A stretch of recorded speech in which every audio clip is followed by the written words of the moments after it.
I am the typical researcher that is fascinated by how the brain functions. When I met Professor Ashley Bush in France, it was a conference where I was impressed by the type of research that he was doing, and he was working on different diseases, more prominent, which were dementia diseases. Somehow I knew early that this is my field and this is where I want to stay, and then at the end I spent 10 years working on Alzheimer's disease here at the Florey. When I joined the field of Alzheimer's disease, I was aware that memory loss is one of the main features of the disease. And I was aware that the patient are suffering. I wasn't aware really of how the daily life of a patient looked like. And what happens is that my father got diagnosed with Alzheimer's disease. And the first time that I met to see him, this is where I was confronted with a complete different picture of the disease. So it was my sister who shared this information with me and showed me the brain scans and then the diagnosis. This was the first time. It was a shock, but it was confirming like where all the problems that my father had.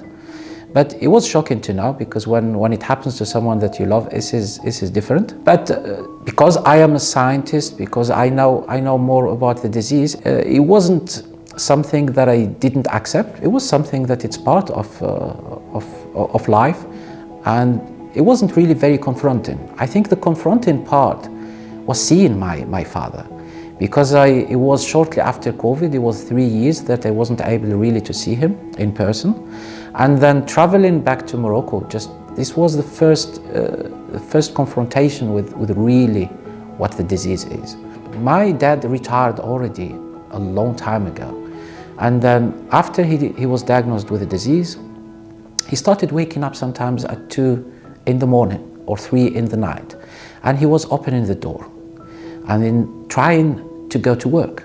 And I realized that it's not memory loss, that it's a problem in Alzheimer's disease. There's a lot more problems. The daily life is so modified in the patient that I started thinking that I should probably think about not really memory loss.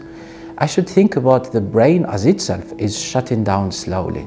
I mean, this is a picture of my dad before I was born. So he's in 1970. He used to take me to fishing every Saturday. So I remember that it was the best day when he came in the night and tell me, "You're going with me fishing tomorrow." I said, "Oh," I couldn't sleep really the whole night. And it was a great time. My father was the typical. He worked in the post office for nearly 45 years. And then he was a very social person and very chatty. I think the second picture, this is the day of my wedding, where my father, he wasn't diagnosed yet. So it was one of the happiest days in my life, because he got to share those moments with me. But it was a time that I didn't notice that he was forgetting few things. Timing was very important for my father. Like, I mean, he prays during the day and then he has timings to pray, or he has appointment that he has to go. We realized sometimes that he was going like 2 hours earlier than he should.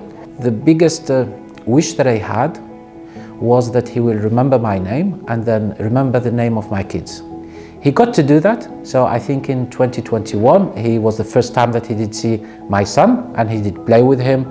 He did see my daughter as well. But the second year, this is where I realized he doesn't remember the names of my kids anymore. And the third year, which was last year, I think this is the first year that he doesn't remember my name anymore.